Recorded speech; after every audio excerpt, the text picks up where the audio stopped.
Hi students, आप लोगों को पता चला होगा कि सीबीएसई ने 30% सिलेबस कम कर दिया है। तो आइए फटाफट हम मार्क कर लेते हैं कि कहाँ कहाँ और क्या क्या सिलेबस कम हुआ है। तो सबसे पहले हम स्टार्ट करेंगे अकाउंट से। अकाउंट्स में आपके part a financial accounting first में यूनिट फर्स्ट थ्योरेटिकल फ्रेमवर्क में कोई चेंज नहीं हुआ है, वो पूरा का पूरा आपको कवर करना है।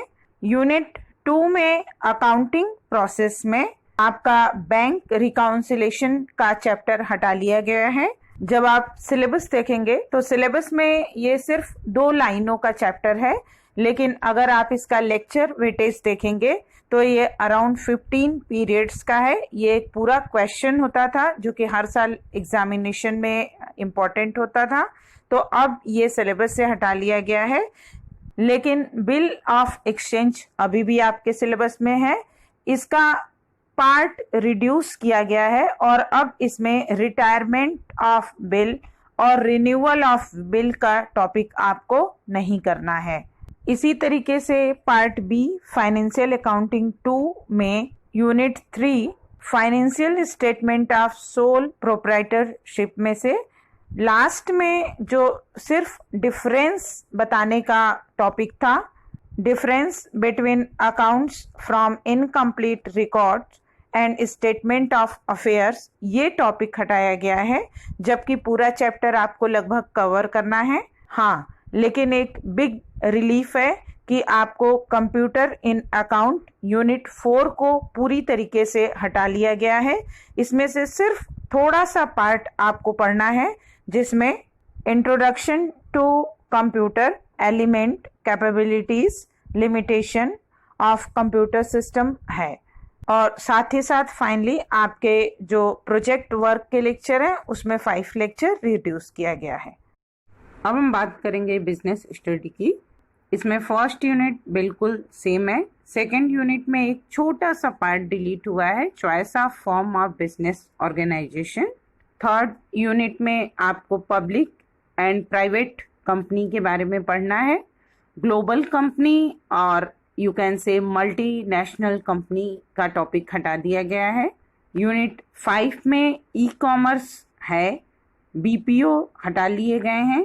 यूनिट 6 में 2 टॉपिक थे, social responsibility of business and business ethics, जिसमें से बिजनेस एथिक्स रिमूव किया गया है। यूनिट 7 में सोर्सेज ऑफ बिजनेस फाइनेंस है, जिसमें owner's fund, equity share, GDR, ADR और रिटेन्ड अर्निंग आपको पढ़ना है, लेकिन इसमें से बोरोड फंड हटा लिया गया है और इंटर कॉर्पोरेट डिपॉजिट्स भी रिमूव कर दिए गए हैं। यूनिट 9 और 10 में आपका बेसिक नॉलेज रह गया है, रिटेल और जीएसटी रिमूव कर लिया गया है। यूनिट 10 में इंटरनेशनल ट्रेड में सिर्फ आपको कॉन्सेप्ट और बेनिफिट पढ़ना है। इंटरनेशनल ट्रेड का पूरा प्रोसेस था और नेसेसरी डॉक्यूमेंट्स थे, वो भी रिमूव कर दिया गया है। आइए अब हम इकोनॉमिक्स का सिलेबस देखते हैं। इकोनॉमिक्स का सिलेबस 2 पार्ट में है। फर्स्ट पार्ट में आपका स्टैटिस्टिक्स और दूसरे में माइक्रो इकोनॉमिक्स है। स्टैटिस्टिक्स में आपका फर्स्ट यूनिट और सेकेंड यूनिट बिल्कुल पहले जैसा है। थर्ड यूनिट में मेजर ऑफ डिस्पर्सन का मेजॉरिटी पार्ट हटा दिया गया है, सिर्फ उसके अंदर स्टैंडर्ड डेविएशन है और लॉरेंज कर्व है। कोरिलेशन में पहले आपके 2 थे, कार्ल पियर्सन कोरिलेशन और स्पीयरमैन रैंक कोरिलेशन, जिसमें से स्पीयरमैन रैंक कोरिलेशन हटा दिया गया है। अगर स्पीयरमैन रैंक कोरिलेशन हटा लिया गया दैट मीन्स आपको डिफरेंसेस भी समझने की जरूरत नहीं, सीधे सीधे आप कार्ल पियर्सन कोरिलेशन समझ लीजिएगा। और इंडेक्स नंबर में से एक छोटा सा पार्ट रिमूव किया गया है, index of industrial production. Macro economics के पोर्शन में आपका यूनिट 4 में concept of production possibility frontier हटाया गया। यूनिट 6 में प्रोड्यूसर्स इक्विलिब्रियम पूरी तरीके से रिमूव कर दिया गया है। यूनिट 7 में सिर्फ आपको परफेक्ट कंपटीशन पढ़ना है, अदर मार्केट फॉर्म्स हटा दिए गए हैं।